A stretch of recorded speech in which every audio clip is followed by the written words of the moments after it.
हरे कृष्णा। ओम नमः शिवाय। कल हम कथा में बात कर रहे थे कि किस प्रकार राहु की वजह से, क्योंकि राहु ने देवता का रूप धारण करके देवताओं की पंक्ति में खड़े होकर अमृत ग्रहण किया था। राहु की इस हरकत की वजह से सभी देवताओं को इस बात के बारे में सुनना पड़ा कि असुरों ने फिर जो है षड्यंत्र किया है, धोखा दिया है, छल किया है, और वो भी किसके साथ? नारायण के साथ। और आपको मैंने ये भी बताया था कि इस वजह से महाराज बलि ने कह दिया था कि षड्यंत्र हमारी ओर से हुआ है, छल हमारी ओर से हुआ है, तो हम दंड के भागीदारी हैं। और इसी वजह से हमारा दंड ये है कि अमृत का कलश जो है वो देवताओं को दे दिया जाए, हम अमृत के लायक नहीं हैं। तो कुछ असुरों ने ये भी कहा था कि गलती तो सिर्फ एक राहु की थी ना, तो सज़ा हमें क्यों मिलेगी। लेकिन वो कुछ नहीं सुनते हैं बलि महाराज, और कहते हैं मुझे कुछ नहीं सुनना है, मैंने जो कह दिया सो कह दिया।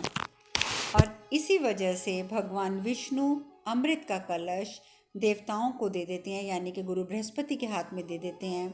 बलि नतमस्तक होकर इस बात को स्वीकार कर लेते हैं।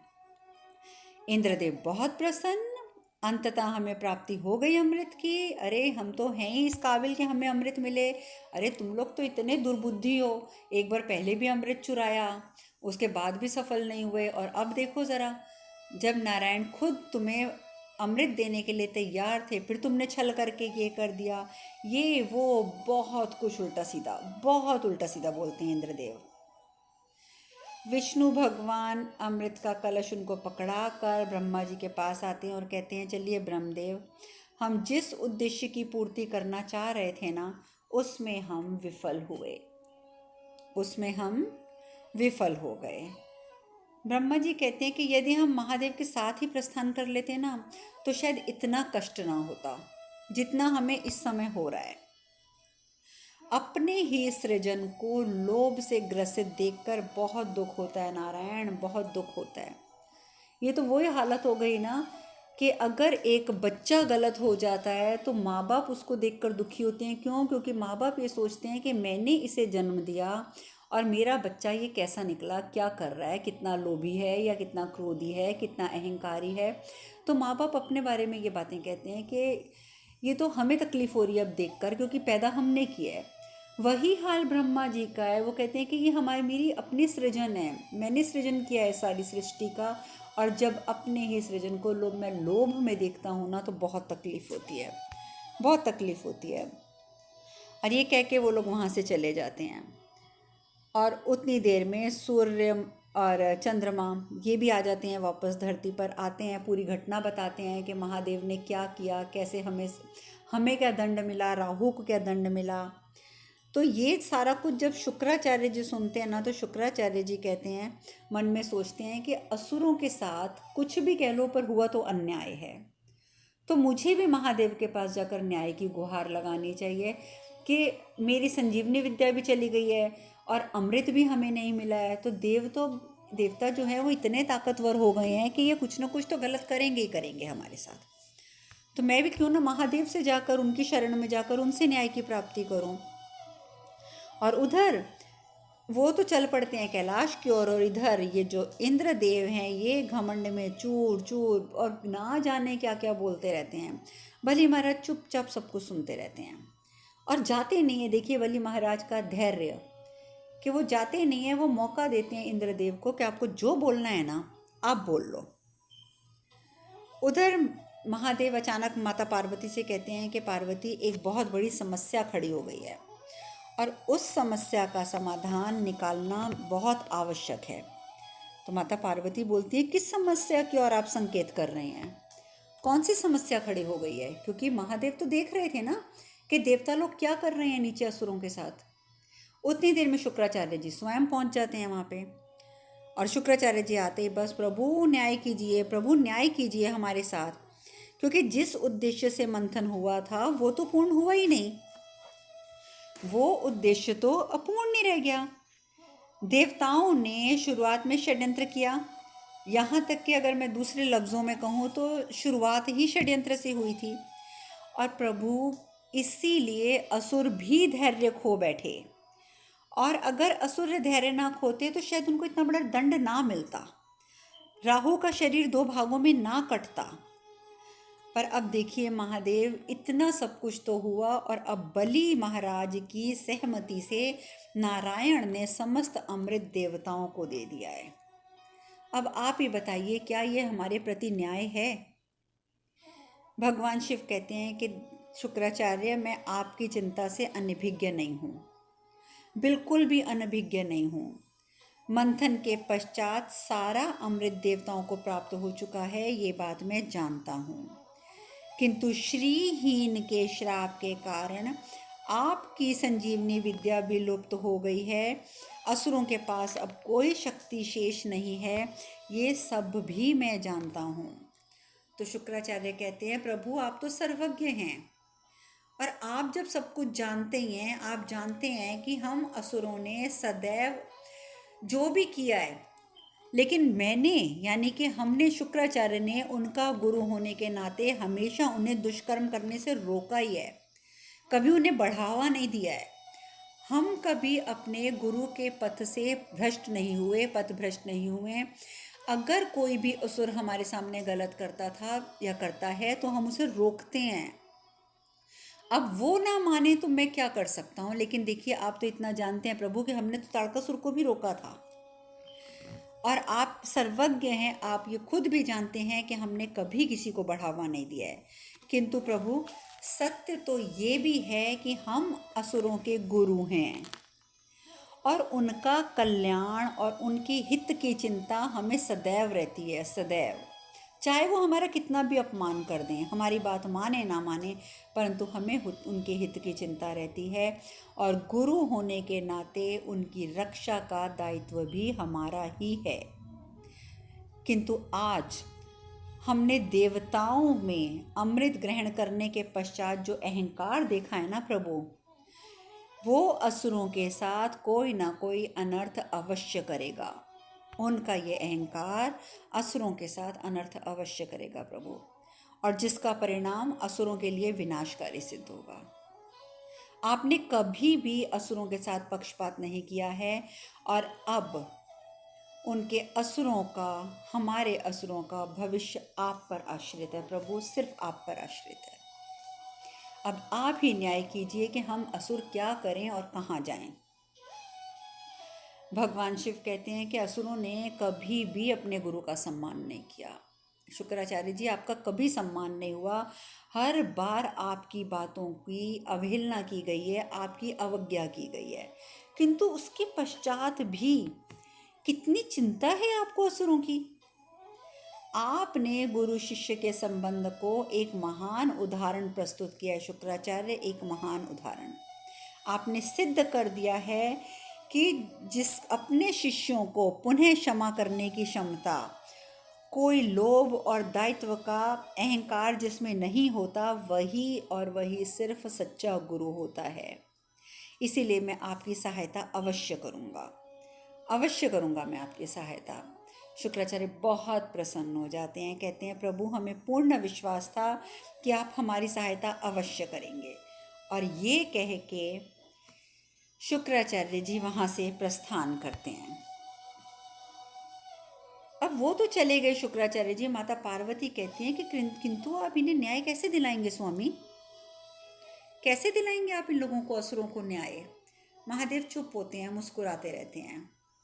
और उधर दूसरी ओर, जैसे कि मैंने बताया, इंद्रदेव लगातार बलि और असुरों का अपमान करता रहता है, कभी उनको मूर्ख, कभी असंस्कारी, और कभी कुछ कहता है। उसी समय वहाँ पर एक यक्ष प्रकट हो जाता है। एक यक्ष प्रकट होता है। इंद्रदेव जैसे ही देखते हैं, कहते हैं, ए कौन हो तुम? तो वो जो यक्ष होता है ना, वो घूरने लग जाता है इंद्रदेव को। इंद्रदेव जैसे अभिमानी को कहाँ ये बात बर्दाश्त हो सकती थी कि कोई उसे घूरे। वो 1 मिनट में बोलना शुरू कर देता है, अरे नेत्र झुकाकर खड़े हो, मूर्ख, जानते नहीं हो मैं कौन हूँ? जानते नहीं हो मैं कौन हूँ जो मेरे सामने नज़र उठा के खड़े हो तुम? तो यक्ष कहता है, कौन है आप भाई? तो वो कहते हैं अरे तुम मुझे नहीं जानते, ब्रह्मा विष्णु महेश जो मुझे देवताओं का राजा कहते हैं, तो आप भी समझ जाइए कि मैं देवताओं का राजा हूँ। तो यक्ष कहता है देवताओं का राजा, फिर तो आप अत्यंत शक्तिशाली होंगे ना। तो इंद्रदेव कहते हैं हाँ हाँ क्यों नहीं, इसमें कोई संदेह है, दिखाऊं तुम्हें अपनी शक्ति। तो जैसे वो ये बात कहता है तो अन्य वो उसी समय जो अग्निदेव होते हैं, पवन देव होते हैं, वो भी सामने आ जाते हैं। अरे तुमने हमारे राजा का अपमान किया है, चलो चलो क्षमा मांगो इनसे, और चरणों में सर झुकाकर क्षमा मांगो, ऐसे वैसे भी क्षमा नहीं चलेगी, अन्यथा अपनी शक्ति दिखा दो हमारे आप महाराज के सामने। अब ये जो यक्ष होते हैं ये कहते हैं कि अवश्य आप जो कहेंगे मैं वही करूँगा, जो भी आप कहेंगे ना मैं वही करूँगा, पर पहले कि आप मुझे ये साबित कीजिए कि आप यानी कि ये इंद्रदेव जो अपने आप को देवराज कह रहे हैं ये सर्वशक्तिशाली हैं। पहले आप मुझे ये बताइए, अगर आपने मुझे ये बता दिया या ये आपने सिद्ध कर दिया कि ये सर्वशक्तिशाली हैं, तो पक्की बात है मैं वही करूँगा जो आप लोग कहेंगे। तो इंद्र तो मन ही मन में घबरा रहे होते हैं, क्योंकि वो पता है कि हर जगह हार जाते हैं। पर जो अग्निदेव होते हैं वो कहते हैं हाँ हाँ ठीक है, बताओ किस तरीके से तो आपको सिद्ध किया जाए कि इंद्र बहुत शक्तिशाली हैं।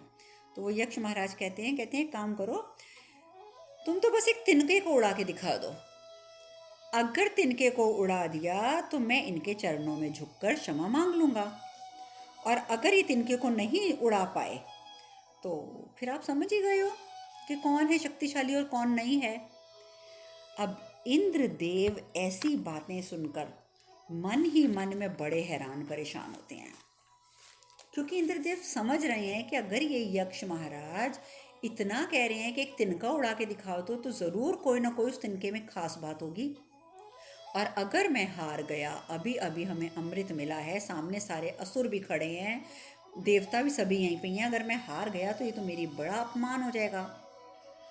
तो वो अब इंद्रदेव जो है वो सोच में पड़ जाते हैं। तो यक्ष कहते हैं अरे क्या हुआ, इतनी छोटी सी चुनौती आप स्वीकार नहीं कर सकते, अरे प्रयत्न तो करके देखिए, प्रयत्न कीजिए, शायद आप उड़ा सके तिनके को।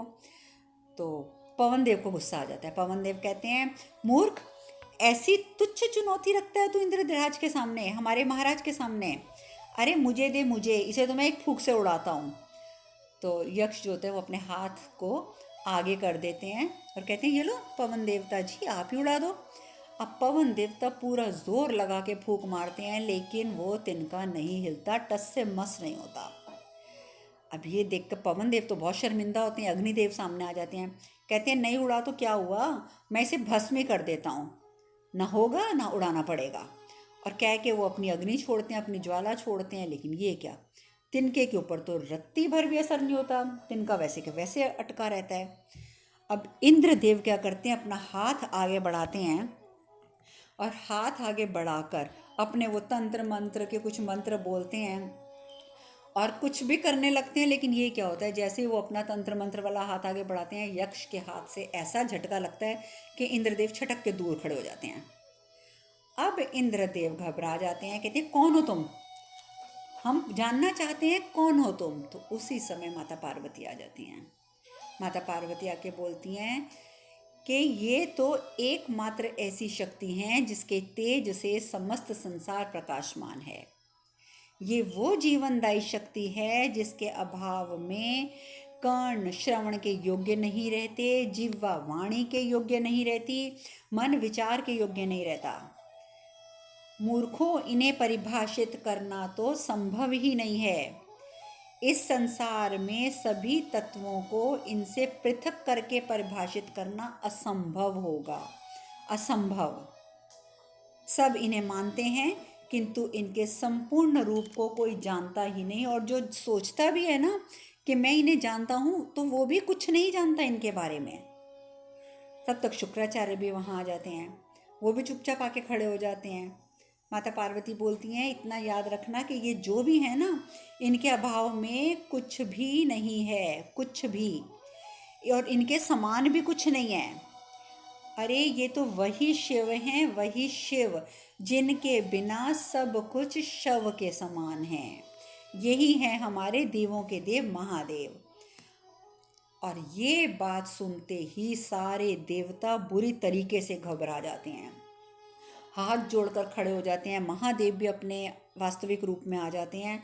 देवता शर्मिंदा, सबकी नजरें नीचे। इंद्र की तो नजरें बिल्कुल ही धरती में गड़ी हुई, धरती में गड़ी हुई, धरती में गड़ी। शर्मिंदा हैं इंद्रदेव भी, सारे देवता भी भगवान शिव के को अपने वास्तविक रूप में देखकर। भगवान शिव कहते हैं कि सुनो, जय पराजय सात्विकता और असात्विकता की देन है। अभिमान जो होता है वो सदैव सात्विकता का शत्रु रहता है। जो अभिमानी है वो कभी भी दिव्य शक्तियों से सुशोभित नहीं रह पाता। अमृत प्राप्त करते ही आप सब देवताओं ने अपने ही हित से पहले, मतलब ये भी नहीं कि अपना हित सोच लेते, आपने तो उससे भी गिरा हुआ काम किया कि अपने हित से भी पहले आपने असुरों का अहित सोचा। अगर आप लोग सिर्फ अपना हित सोचते ना, तब भी मैं कहता कि चलो कोई बात नहीं, परंतु यहाँ तो आपने क्या किया है कि अपने हित से पूर्व असुरों का अहित सोचा। अमृत का उपयोग करने से पूर्व उसका दुरुपयोग करना कैसे हो सकता है वो सोचा। अपनी जय से पूर्व आपने असुरों की पराजय का आनंद मनाना शुरू कर दिया। अरे जिस मंथन से आपको अमृत की प्राप्ति हुई है, भूलो मत कि उसमें असुरों का भी योगदान बराबरी का है, बराबरी का।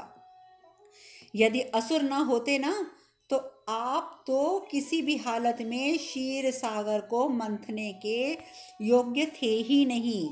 आप में तो इतना सामर्थ्य था ही नहीं, किंतु आप अमृत की उन्मत्तता से इनके योगदान के प्रति उपेक्षित हो चुके हैं।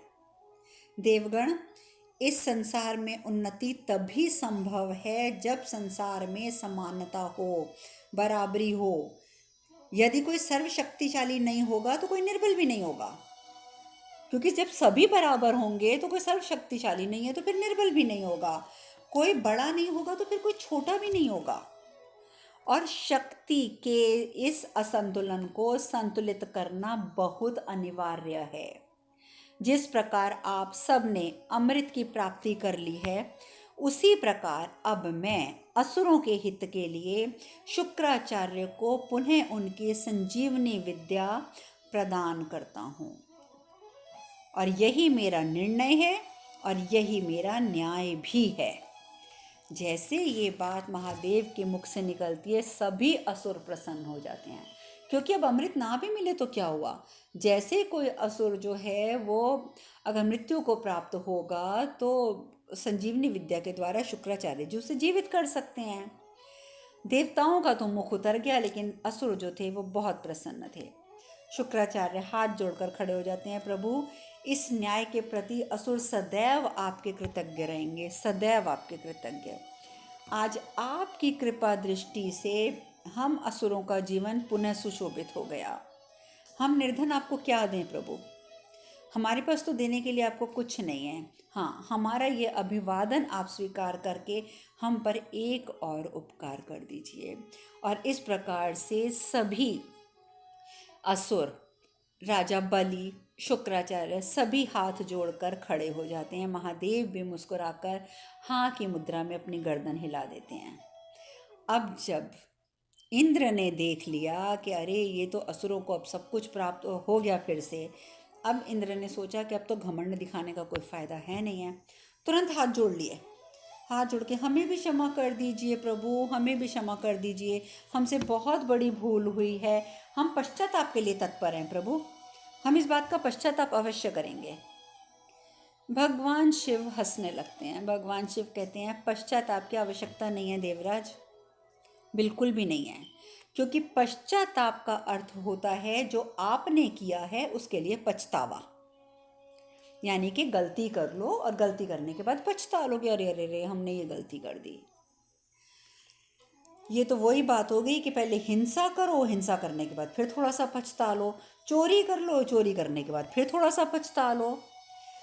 अरे आपको दोष अपने कृत्य से अवश्य दिख तो जाएगा कि अरे हमने ये दोष किया है, आपको ये पता भी चल जाएगा कि हमसे ये गलती हुई है, वो आपको दिख भी जाएगा, किंतु होगा क्या, आपसे वो दोष खत्म नहीं होगा। क्या नहीं होगा? आपसे खत्म नहीं होगा। क्यों नहीं होगा?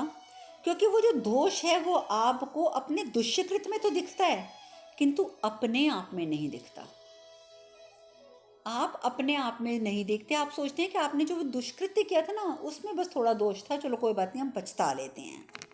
भगवान शिव कहते हैं कि आपको अपने आप में नहीं दिखता वो दोष, क्योंकि आप अपने से बाहर दोष को ढूंढते हैं, उसके कारण अपने से पृथक करके देखना चाहते हैं। यदि आप ऐसा नहीं करेंगे तो अपने आप अहम का आपके अंत हो जाएगा, और आप अपने अहम का अंत नहीं करना चाहते, आप अपने अहंकार को सुरक्षित रखना चाहते हैं। इसीलिए आप खुद को पृथक करके खुद में ढूंढने की बजाय उस दुष्कृत्य में सिर्फ दोष ढूंढते हैं। और इसके लिए आप लोगों ने सबसे सरल माध्यम बना लिया है पश्चाताप। पश्चाताप यानी कि दुष्कृत्य हो गया, उस दुष्कृत्य में कमियां थी, तो उस दुष्कृत्य के प्रति हम बहुत शर्मिंदा हैं और हम थोड़ा पश्चाताप कर लेते हैं, यानी कि पछता लेते हैं। आप सदैव यही करते हैं कि पहले आप दुष्कृत्य करते हैं और फिर पश्चाताप कर लेते हैं, परंतु आप सबके लिए पश्चाताप नहीं, प्रायश्चित अनिवार्य है। और इन दोनों शब्दों में बहुत फर्क है, पश्चाताप में और प्रायश्चित में। भगवान शिव कहते हैं पश्चाताप तो हुआ सिर्फ पछता लेना अपने दुष्कृत्य के ऊपर, किंतु जो प्रायश्चित होता है वो पाप मोचन होता है, वो पाप को समाप्त करने की प्रक्रिया होती है। अपने मन के अंधकार में झांकने का माध्यम, अपने अहम को पहचानने का मार्ग होता है प्रायश्चित। प्रायश्चित का अर्थ है कि इस चेतना का विनाश, मतलब उस चेतना का विनाश जिससे बार बार भूल हो रही थी। क्योंकि जब आप सिर्फ पश्चाताप करते हैं ना, तो आप अपने दुष्कृत्य पे शर्मिंदा होते हैं, पछता लेते हैं, और कुछ दिन के बाद आप वो दोबारा कर लेते हैं। परंतु जब आप प्रायश्चित करते हैं तो प्रायश्चित करने का अर्थ हो जाता है कि आप उस चेतना का ही विनाश कर देते हैं जिससे बार बार भूल हो रही होती है। और यदि आप सबको अपनी भूल का बोध है तो उससे उबरने का एकमात्र उपाय प्रायश्चित ही है। अन्यथा अगर आप प्रायश्चित नहीं करेंगे तो आप कुछ समय के पश्चात, उस पर कुछ दिन तो पछता लेंगे, लेकिन कुछ समय के पश्चात आप पुनः वही करेंगे। और देवता गण आप यही करते आए हैं, और ये निरंतर ये चक्र चलता आ रहा है और निरंतर ये चक्र चलता रहेगा। और एक दिन आपके अस्तित्व के विनाश का कारण भी यही बनेगा। इस बात का आप ध्यान रखिएगा। इतना याद रखिएगा कि सिर्फ आपका ही नहीं बल्कि इस संसार के विनाश का कारण भी एक दिन यही बनेगा। अब आप खुद विचार कीजिए कि आपको पश्चाताप करना है या प्रायश्चित करना है। और ये कह के भगवान शिव जो हैं वो कैलाश की ओर प्रस्थान कर जाते हैं। तो अब हम कथा में यहीं विश्राम लेते हैं। आगे क्या होता है, किस प्रकार से भगवान कैलाश जाएंगे और अशोक सुंदरी की उदासी दूर करेंगे, ये सब चर्चा हम कल करेंगे। आज हम यहीं विश्राम लेते हैं। हरे कृष्ण कृष्ण कृष्ण हरे हरे, हरे राम राम राम हरे हरे। आप सब खुश रहें, सुखी रहें, स्वस्थ रहें। हरे कृष्णा। ओम नमः शिवाय, ओम नमः शिवाय, ओम नमः शिवाय, ओम नमः शिवाय।